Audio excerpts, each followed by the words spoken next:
Bonjour, donc je reviens sur le harcèlement de trop 2022, pour lequel ce harcèlement de trop remonte à 2011, qui a débuté en 2011.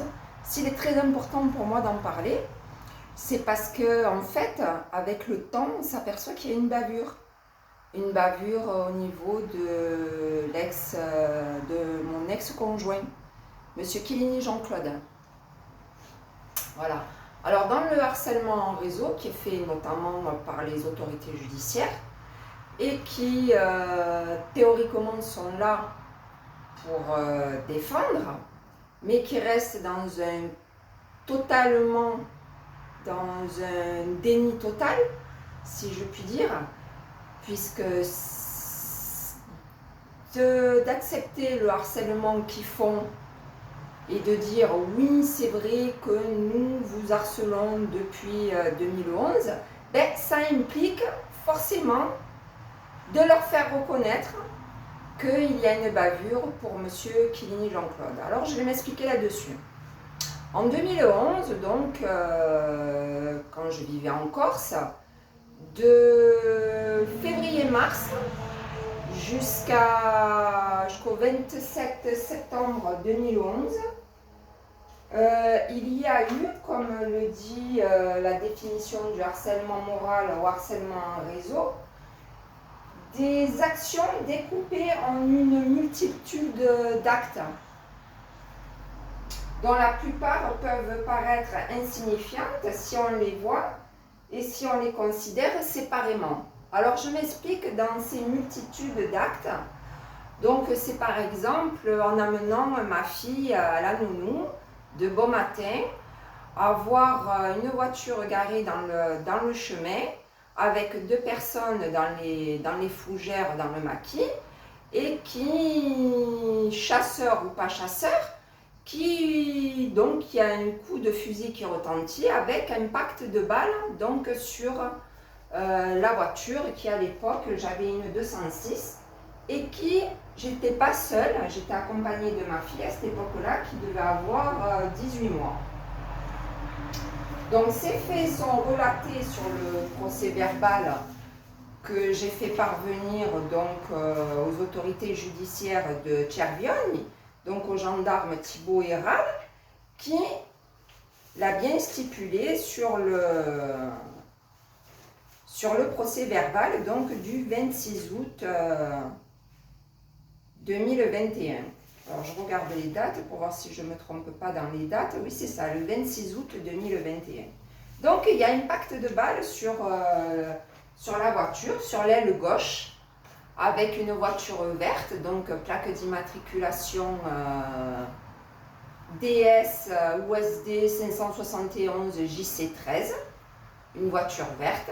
Donc je m'arrête, donc quand les balles ont ricoché sur l'aile avant gauche, je m'arrête sur le chemin et pour voir s'il allait y avoir d'autres tirs, que ces deux personnes disaient mais c'est pas elle qui a sa fille, théoriquement elle n'a jamais la petite. Bref, ma vie continue. Au mois de mars, j'ai fait un burn-out du jour au lendemain. Donc je me suis retrouvée avec une semaine d'hospitalisation. Vous allez me dire en quoi est-ce normal d'avoir les mains qui sentent l'odeur de l'amande amère au bout d'une semaine d'hospitalisation. Vous me direz pourquoi, le comment, ce que ça peut invoquer lors d'un burn-out. Et puis par la suite, il y a eu, donc au mois de juin, il y a eu un faux meurtre.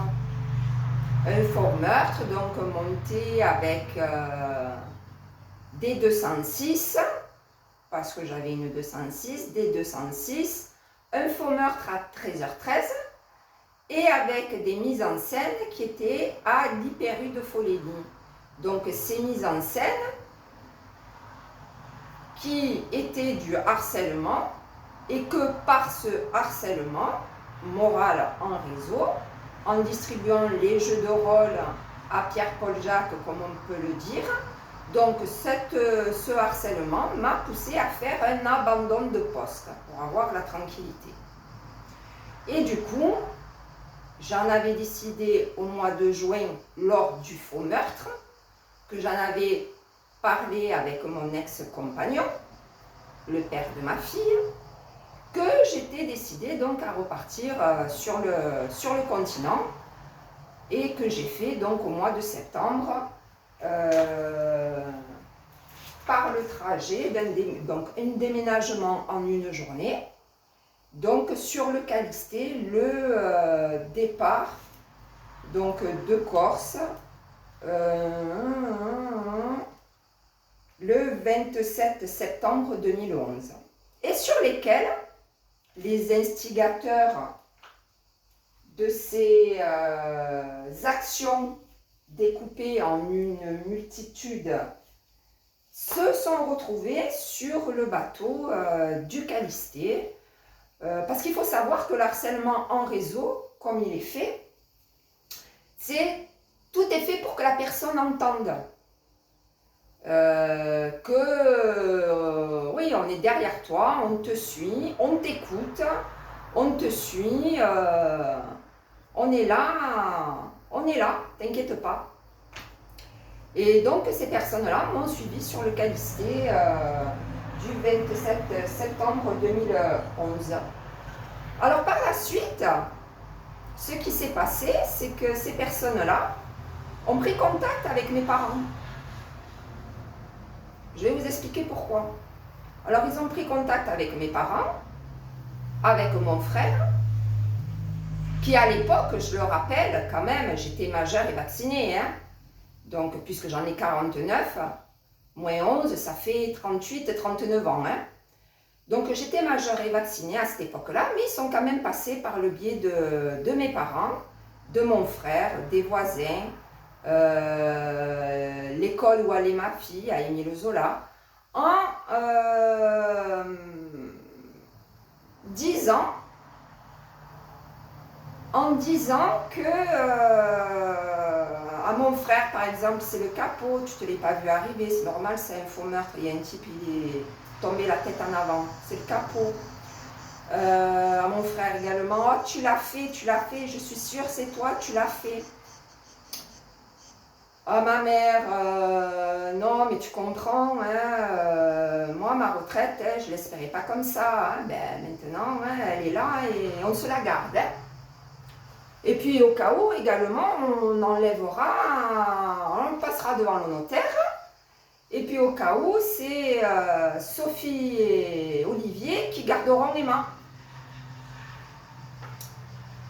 Alors il y a eu tout un tas d'actions, parce que quand vous arrivez sur le continent pour vous rapprocher de votre famille, et qu'en fait c'est l'inverse qui se passe, c'est-à-dire que vous vous retrouvez presque avec votre famille contre vous. Dans la façon dont la communication est faite et mise en application, c'est que la communication, votre famille, votre entourage se retourne presque contre vous.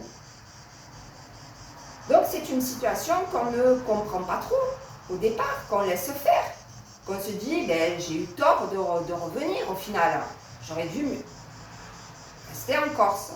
D'autant plus que M. Chiellini Jean-Claude, le jour du déménagement, a tenté de mettre fin à ses jours, tout en ayant les personnes de l'instigation de février à septembre 2011 qui vous ont accompagné lors du déménagement, et que par la suite, donc en 2013, à partir de 2013,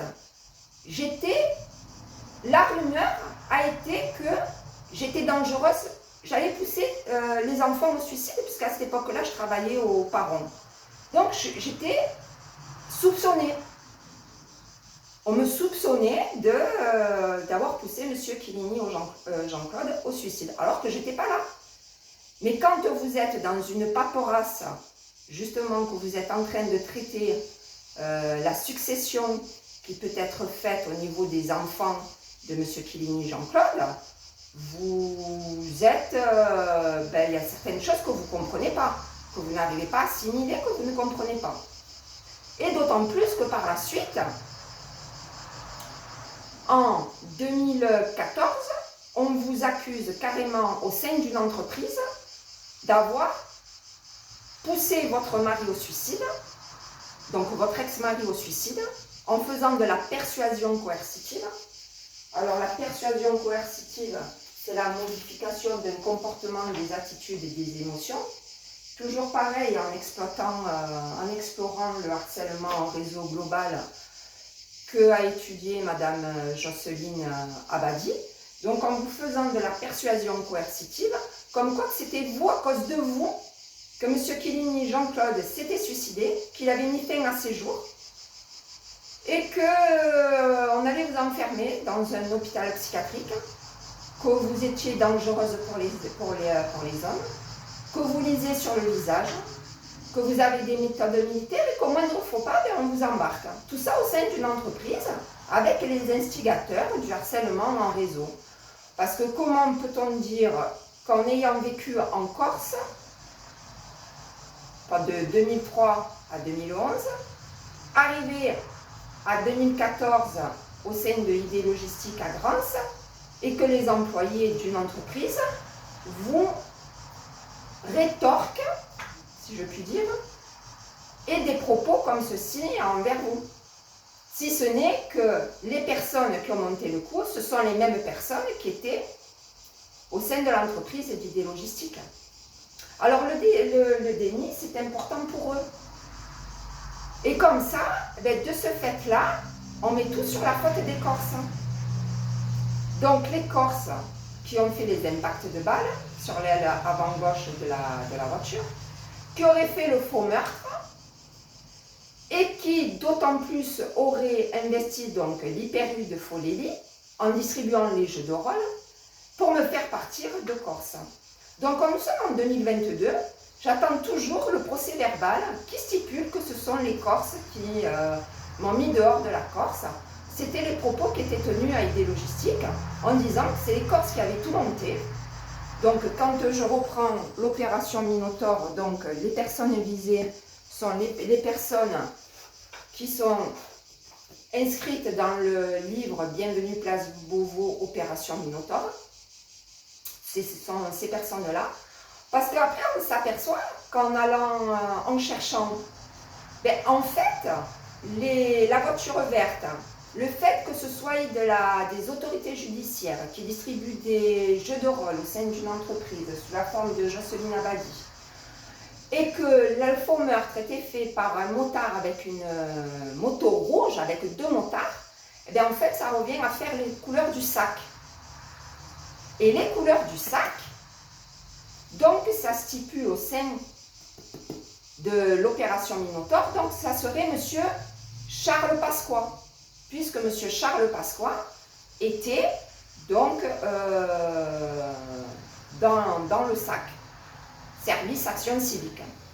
Donc c'est lui qui aurait fait les couleurs du SAC, donc qui aurait programmé tout ceci. Donc voilà pourquoi le harcèlement de trop de 2022 reste un harcèlement de trop en ayant donné la plaque d'immatriculation, en ayant décrit les motards qui étaient comme ceci, comme ceci, comme ceci, lors du faux meurtre, et en ayant, évidemment, Monsieur El Farouchi, donc le mari de la nounou de ma fille, qui, lui, quand il a vu Sandrine, le jour du faux meurtre, toute seule au milieu de la route de Folélie, du coup, il s'est dit, il va y avoir, pour un moment, il devait aller à Bastia, puis du coup, il est rentré chez lui. Mais il a vu Sandrine toute seule au milieu de la route ce jour-là, 13h13, lors du faux meurtre avec les 206. Et que d'autant plus, quand je ai repris mon travail après ce faux meurtre, donc je suis rentrée dans le magasin, puisque je travaillais à l'hyper de Folélie, il y a Jules qui disait « Non, c'est elle, hein. Non, je te dis, moi, c'est elle, hein. Non, mais tu sais, c'est elle, hein. » Donc voilà. Donc après, avec le temps, quand on découvre la recette du harcèlement réseau ou harcèlement global, et que nous avons tous les documents administratifs, et que la police, elle reste bien dans son déni de justice, parce que le but de harcèlement moral, c'est d'être dans le déni. C'est pas vrai, il n'y a pas de harcèlement. C'est pas vrai, il ne s'est jamais rien passé. C'est pas vrai, c'est pas nous. C'est pas vrai, on est dans notre déni de la justice. Parce que pourquoi il ne faut pas appliquer les lois? Pourquoi Sandrine, il ne faut pas qu'elle aille porter plainte? Pourquoi le dépôt de plainte, il ne faut pas qu'il arrive sur le bureau d'un juge, d'un procureur, un magistrat? Ben parce que Sandrine, elle n'a pas le droit de faire valoir ses droits, comme c'est stipulé dans le harcèlement en réseau global, au harcèlement dans la vie privée. Puisque depuis 2011, il n'y a aucun procès verbal de tout ce qui a été fait depuis 2011 par la police judiciaire. Parce qu'en allant sur Internet, j'ai retrouvé l'acte d'enquête qu'a envoyé le ministère de l'Intérieur le 10 octobre 2011. Les formes imposées aux divers actes d'enquête ont pour but de garantir la régularité des opérations et de protéger les droits de la défense. Alors vous voyez comme le harcèlement en réseau, dans la vie privée, rester dans le déni en tant que représentant de l'autorité judiciaire, qui théoriquement ils sont là pour vous défendre, faire valoir vos droits, ne pas rester dans le déni, retrouver les instigateurs de ces opérations-là, comme c'est stipulé dans la mise en œuvre d'une enquête préliminaire. L'enquête préliminaire peut être mise en œuvre à l'égard de toutes les infractions à l'initiative des forces de police ou sur instruction du procureur de la République ou à la suite d'un dépôt de plainte. Donc que j'en reviens moi à mon dépôt de plainte, puisqu'en fait c'est un mix depuis 2011, j'en reviens à mon dépôt de plainte. Donc 2022, si j'en crois la mise en œuvre d'une enquête préliminaire, théoriquement Sandrine de Souza avec Héral, Thibaut Héral, gendarme, police judiciaire, ainsi que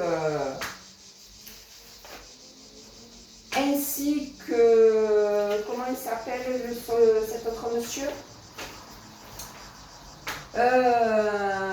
l'adjudant-chef Lagrasta Stéphane, théoriquement, en enquête préliminaire, Sandrine de Souza, elle n'aurait pas été licenciée de l'IPERU de Leclerc à Listro pour le harcèlement de trop 2022. Alors, ce que j'ai fait sur le continent, c'est qu'en fait, je les ai filmés. J'ai fait un DVD pour l'équipe de choc, l'équipe bras cassés. J'ai fait un DVD, j'ai relevé les plaques d'immatriculation, et quand on fait des recherches après sur Internet, toujours pareil, sur Internet avec une bavure, sachant qu'à l'hyper, à ID Logistique, donc on m'a fait une persuasion coercitive et que j'ai fait 2 tentatives de suicide, avec la persuasion coercitive et avec l'aide de Pierre-Paul Jacques, et en mettant tout sur le dos des Corses, que c'est les Corses qui m'ont mis à la porte de la Corse, que c'est les Corses mes mauvaises fréquentations, et que c'est les Corses qui auraient tout monté pour me foutre à la porte de la Corse, qu'il n'y a toujours rien à 2022, et il n'y a toujours aucun procès verbal qui pourrait accuser les Corses, d'autant plus que les papiers administratifs, c'est tout moi qui les ai. J'ai depuis 2011 donc le billet par lequel j'ai effectué le déménagement, sur ce billet, il y a les personnes qui ont fait l'instigation de toutes ces actions. J'ai également un document des parents que m'a remis mon responsable pour faire le ménage. Il m'a donné le plan des parents. Alors là, nous voyons, c'est psychologique, hein, parce qu'il faut s'y connaître après en chinois, en parlant en méthode, un bras, ça peut être un bras de fauteuil ou un bras, et une clé, peut-être une clé USB ou une clé de porte. Hein. Il faut comprendre le langage après. Hein. Donc là, nous voyons bien la route de Foligny, avec les 2 impacts du faux meurtre, et avec dans le virage FLM ou FLN. Donc ça, c'est le document qui m'a été remis.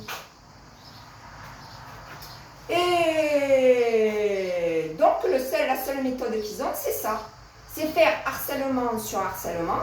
Alors on décide de quand vous allez travailler, quand vous allez arrêter de travailler, comment vous allez arrêter de travailler. Donc là, par exemple, à Leclerc, ça a été un licenciement. À ID Logistique, ça a été une rupture de convention. À l'Hyper-U de Folélie, ça a été un abandon de poste. Donc tout est fait pour appliquer les lois, mais en défaveur de la personne qui est harcelée. Parce qu'eux, ils sont dans le dénigrement. Parce que le déni, quand je reprends la définition du déni, le déni du harcèlement, c'est pas vrai, il n'y a pas de harcèlement, c'est pas vrai, c'est jamais rien passé, c'est pas vrai. C'est nier, dénier toute responsabilité du harcèlement pour le dénigreur. Et qui, dans le déni, au sein du harcèlement en réseau global, au niveau de la justice, c'est un refus de rendre justice à quelqu'un et d'être équitable envers lui. C'est la définition qu'on retrouve sur Internet et sur le dictionnaire. Alors effectivement, depuis 2011, on fait la pluie et le beau temps. Ces personnes-là, elles ont carte blanche. Parce qu'il y a une bavure. Parce que M. Chiellini Jean-Claude, le 17 novembre 2011, il a mis fin à ses jours. Et que le seul moyen de s'en sortir pour maintenir les carrières, en tant que représentant de l'autorité judiciaire, eh bien, c'est d'accuser les Corses. Et notamment les personnes qui sont indiquées dans le livre Bienvenue Place Beauvau, Opération Minotaure. Voilà ce que ça donne, et d'autant plus que ici, je continue à les filmer, je les mets en ligne sur YouTube, je relève toujours les plaques d'immatriculation. À Leclerc, j'ai fait la sonorité du harcèlement, et il reste quand même dans le déni, puisqu'il y a un dépôt de plainte qui a été fait par donc police judiciaire, agent de police judiciaire, Thibaut Héral, sur lequel il y a marqué effectivement ce harcèlement a débuté aux Hyper-U de Foligny, où j'étais employée à l'époque, j'avais une Peugeot 206 sur laquelle, en amenant ma fille à la nounou, il y a eu des impacts de balles. Il n'a rien eu de fait à cette époque, car je pensais qu'il s'agissait d'un chasseur. Mais quand on vous accuse du meurtre de votre conjoint, en vous faisant de la persuasion coercitive, vous êtes bien obligé de vous défendre. Vous êtes bien obligé, non mais attendez, moi, M. Chiellini Jean-Claude, j'ai rien fait, moi. Et quand on dit à votre père, non mais vous dites à votre fille, hein, nous aussi on a les filles qui passent sous l'eau, hein. Non mais dites-y bien que vous êtes à l'arme, vous savez plus ce qui se passe parce qu'on vous accuse du meurtre de votre ancien conjoint, que vous l'avez poussé aussi, que vous dites, non mais attendez, en Corse il y a eu ça, quand j'ai emmené ma fille, j'ai fait soi-disant un burn-out avec l'odeur sur les mains, l'odeur de l'amande amère. Il s'est passé un faux meurtre et après j'ai pris, mais la décision a été au mois de juin que je partais, j'en avais avisé M. Chiellini Jean-Claude et tout, et que ça persiste. Ça persiste en continuant, tu es dangereuse, tu es ci, tu es là, parce qu'à ID Logistique, j'y suis restée 3 ans. Et chaque fois que j'ai essayé de reprendre le travail, on me tombait dessus en bande organisée. Donc en coalition de fonctionnaires. Hein, en coalition. Donc je reprends mon procès verbal. Il y a eu une histoire de faux meurtre à 13h13. En fait, j'allais tranquillement travailler. Une moto est passée avec 2 types à côté de moi. Et 2 personnes qui étaient dans une autre Peugeot 206 ont fait semblant de se faire assassiner. Voilà l'enquête de Thibaut Héral. Pourquoi? Question. Pourquoi aurait-il fait semblant de se faire assassiner? Réponse, je n'en sais rien. Et d'autant plus qu'à ID Logistique, les seules choses en instigant donc ID Logistique, ça a été de me faire passer pour une meurtrière avec donc une fliquette en civil qui vient voir votre comportement et qui donc déclare de la rumeur et de la désinformation auprès des employés pour distribuer plus tard les jeux de rôle. Mais également, on vous fait des sextapes. On vous monte des sextapes derrière l'hôpital de Salon. Parce que sextape, ça fait partie également du harcèlement en réseau global. Et que c'est soi-disant la méthode pas vu, pas pris. Alors je les ai filmés. J'ai relevé les plaques d'immatriculation. Et quand on voit ce qui s'est passé en recherchant la DGSE, en mode coach, ben eux, ils font pareil. Hein. Parce que ce soit la DGSE qui est en mode coach, pour dire, soi-disant, on travaille au nom de l'État, et on a le droit de vous faire ce qu'on veut, madame. Mais eux, l'équipe que j'ai, c'est exactement pareil. Hein. Depuis 2011, il n'y a pas de procès verbal, pas de juge, pas de procureur, pas de magistrat. Qui pourtant, opération Minotaure, il me semble bien qu'il y avait le juge Tourner et le juge Hervé, pour soi-disant des Corses qui m'ont mis dehors de la Corse et qui auraient tout monté pour me foutre à la porte de la Corse, et que c'était mes mauvaises fréquentations. Donc j'attends que... Et d'autant plus qu'il y a une bavure. Donc j'attends que quelqu'un me dise enfin, Madame de Souza, qu'est-ce qui se passe? Parce qu'apparemment, Monsieur Héral, ben lui, il n'en sait pas plus, si ce n'est qu'il a écouté ses copains et ses copines. Hein. T'inquiète pas, hein, ici, c'est le bordel hein, en Corse. Hein.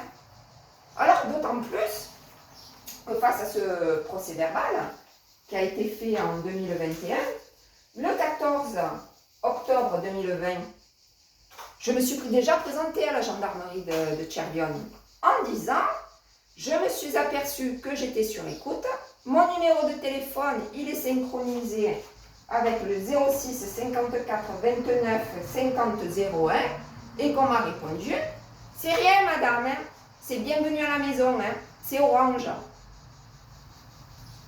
Ce qu'on m'a répondu. Alors que par la suite, j'ai relevé d'autres numéros de téléphone. Puisque quand on est sur écoute, c'est impossible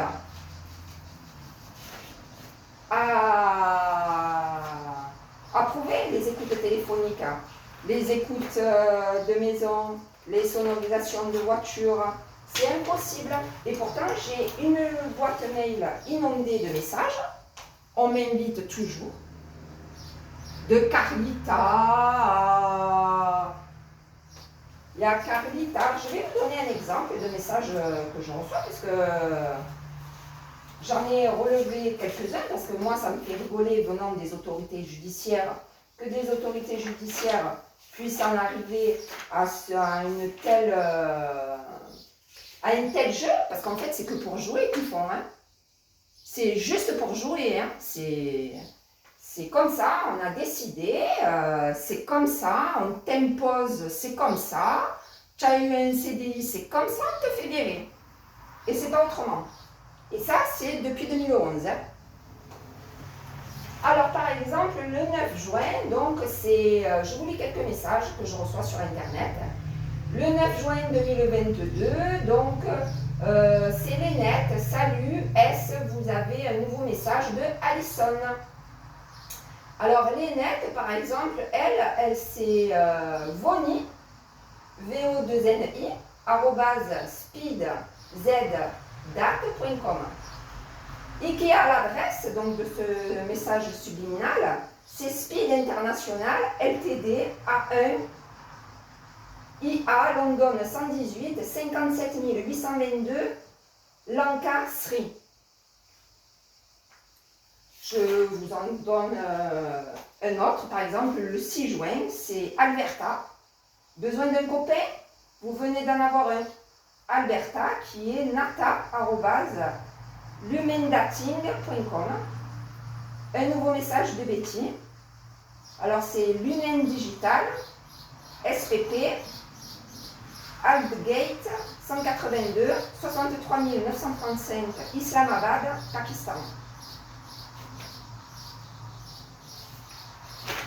Alors, venant des autorités judiciaires, honnêtement, ça me fait halluciner. Mais j'hallucine complètement. D'autant plus que c'est des représentants de l'autorité judiciaire, comme je le dis, qui sont là pour vous mettre en sécurité. Que d'autant plus, c'est des adultes. Parce que quand un enfant est harcelé à l'école, c'est un fait, ce sont des enfants. Mais là, ce sont notamment des représentants de l'autorité judiciaire, adultes, qui font un harcèlement intentionnel et prémédité. Puisque quand on investit une entreprise, qu'on s'arrange avec les managers, qu'on s'arrange avec les employés pour distribuer les jeux de rôle, tu vas lui dire ça, tu vas lui faire ça, tu vas passer à côté d'elle, tu vas lui dire ça, et qu'on s'arrange avec les patrons d'entreprise, mais c'est de la préméditation. Il me semble bien, puisqu'on va s'arranger consciemment afin d'investir une entreprise pour monter un harcèlement, 50 personnes, représentants de l'autorité judiciaire adulte, donc responsables, avec toute leur tête, soi-disant, toute leur conscience, et qui vont s'en prendre à une personne. Juste à une personne, parce qu'on a décidé que c'était comme ça et c'est pas autrement. Parce qu'on a décidé que pour maintenir notre carrière, je pense bien, ben, il fallait que ça se passe comme ça. Il fallait que tu adhères. Sandrine, il faut que tu adhères à notre idée, il faut vraiment que... Et Sandrine, ça, elle ne peut pas le faire. Elle ne peut pas dire que c'est les Corses qui l'ont monté la tête, que c'est les Corses, c'est mauvaise fréquentation, et que c'est les Corses qui l'ont foutu dehors de la Corse, puisque depuis 2011, il n'y a aucun procès verbal qui peut, lors d'une enquête préliminaire, comme j'ai fait la recherche sur Internet, de l'enquête préliminaire qui dit à l'initiative des forces de police. Enquête préliminaire à la suite d'un dépôt de plainte.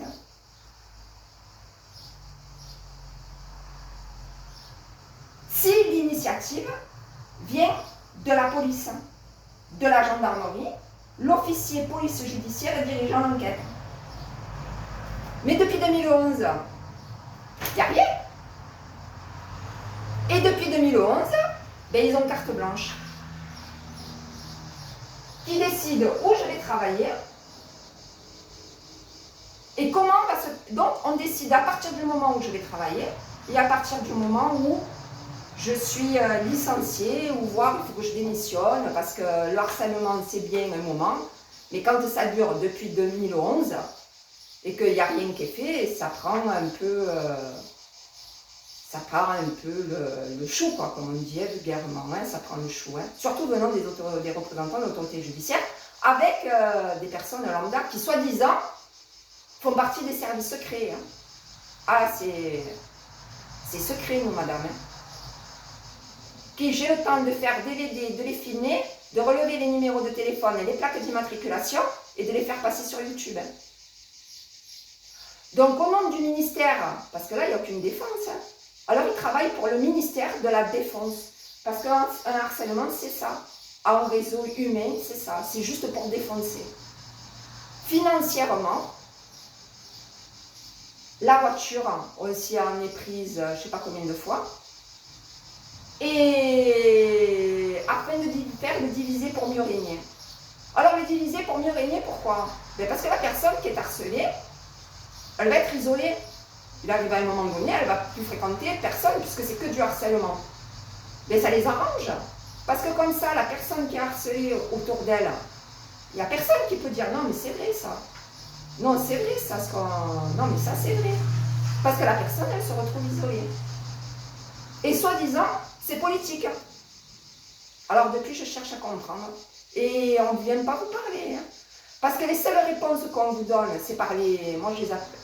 Comme c'est noté dans le harcèlement en réseau, c'est les pions. Moi, je les appelle les moutons. Hein. C'est pareil. Hein. Les moutons et les moutonnes. Hein. Parce qu'il y a des femmes aussi. Hein. Ce sont des hommes et des femmes qui font ça. Du harcèlement en réseau, 24 heures, H24, 7 sur 7. Les jours fériés, ils ne connaissent pas. Le dimanche, ils ne connaissent pas le repos. Et puis, ils vous écoutent 24 heures, H24. Hein. Pour leur simple plaisir de défoncer. Parce qu'ils ont décidé que c'était comme ça. Hallucinant. Un comportement de gamin. Un comportement de personnes, on se demande ce qu'elles ont dans la tête. Voilà ce que je peux dire. Et si je continue donc dans mon fameux procès verbal qui a été fait donc le 26 août 2021, c'est noté. Hein. Je vous retrouve.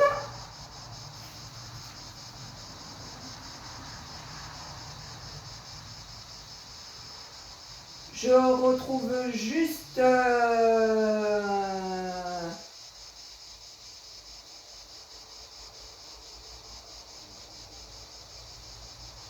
Voilà.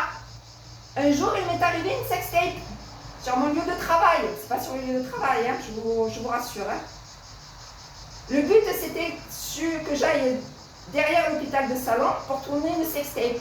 Puis des voitures. Alors, il n'y avait pas des voitures, il y avait juste une BMW. Sont arrivés à 3 dans la BMW pour soi-disant récupérer la disquette. Et le lendemain, j'étais la risée de l'entreprise.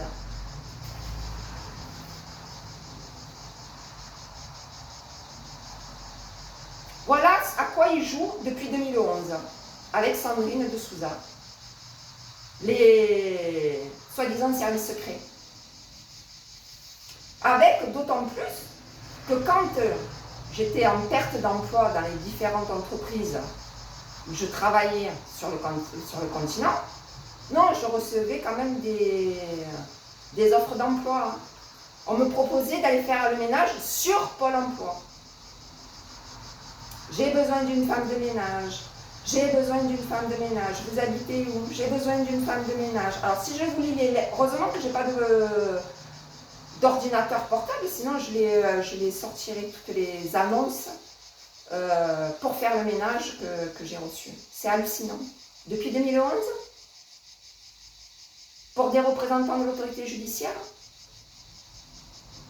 ouais, c'est grave. Hein. C'est grave. Parce que c'est plus du harcèlement qu'ils font hein, à ce stade-là. C'est carrément du stalking. Ils sont en gang de stalking. Alors, vous roulez sur la route et ils arrivent tous là. Par là. Et quand on vous donne des réponses, étant donné qu'on ne vous parle pas, si ce n'est par les moutons, comme j'en revenais à tout à l'heure, ça travers le pare-brise. Hein. Mais non. Oui. Je sais pas. Après, ils vous font ça. Ils vous font ça. Voilà. Depuis 2011, le contact visuel. À mourir de rire. L'équipe de choc, l'équipe de bras cassés. Hallucinant. Donc voilà ce que c'est un harcèlement en réseau, instigé par des adultes contre une femme, représentant de l'autorité judiciaire, parce qu'ils ont décidé que c'était comme ça. Depuis 2011. Bravo, hein? C'est bien les autorités judiciaires. Continuez, je vous motive. Hein? Je suis avec vous. Hein? Surtout quand en 2022, on se retrouve sans emploi, que c'est votre ex-beau-père qui vient à vous payer les pneus, parce que vous vous retrouvez sans argent, qu'on vous coupe les allocations familiales, parce qu'on a décidé que c'était comme ça, depuis 2021, et que vous vous retrouvez sans travail, que vous êtes encore à Pôle emploi et à la sécurité sociale, et qu'on vous envoie sur les messages, sur votre boîte mail, 100% financé par l'État. Je croyais que moi, quand je suis l'actualité, que l'était là, au contraire, était là pour désamorcer Pôle emploi, désamorcer la sécurité sociale, désamorcer plein de choses, quoi. Non, là, eux, cette équipe, en bande organisée, bah, ils font tout le contraire. Honnêtement, avec eux, si ce n'est que Sandrine de Souza, il faut qu'elle se retrouve sans emploi parce qu'ils ont décidé que c'était comme ça. Méthode de Jocelyne Abadi, c'est la méthode de pas vu, pas pris, et on ne peut rien y faire, c'est comme ça. Parce que sur le continent, quand M. Kilini Jean-Claude a mis fin à ses jours et qu'ils ont investi des logistiques, on m'a dit c'est comme ça, madame, on n'a rien pu y faire pour M. Kilini Jean-Claude. Alors du coup, il a fallu que je fasse le choix entre les gentils et les méchants. Ben, je vous demande de juger par vous-même. les gentils et les méchants. Hein. Parce qu'eux, ils ont carte blanche. Hein. L'équipe de choc, là, en gang de stalking. Ah, ils ont...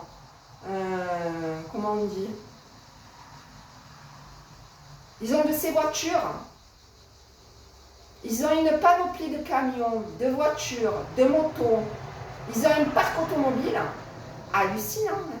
Si c'est financé par l'État, honnêtement, hein, c'est hallucinant. Hein.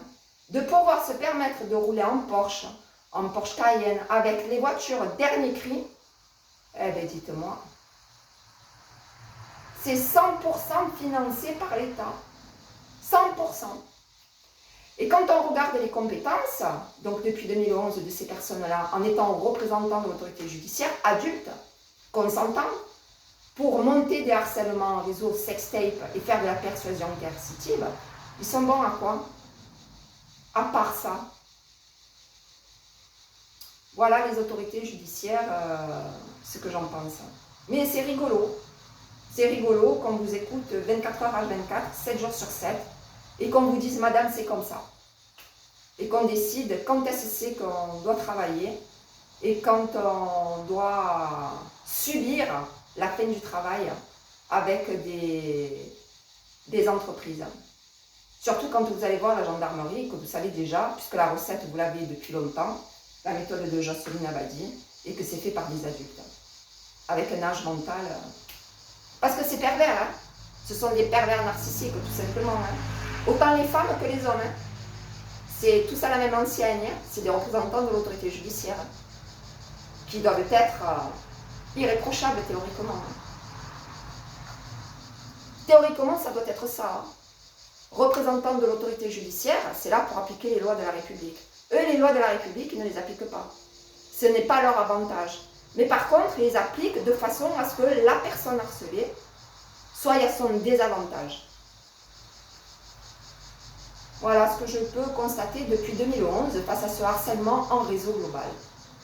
Humain, fait par des représentants de l'autorité judiciaire, qui en théorie doivent protéger la population en tant qu'adultes. Je vous remercie, je vous donnerai des nouvelles de temps en temps, voir où j'en suis dans mes recherches de Pôle emploi. Voilà. Je vous remercie de votre écoute.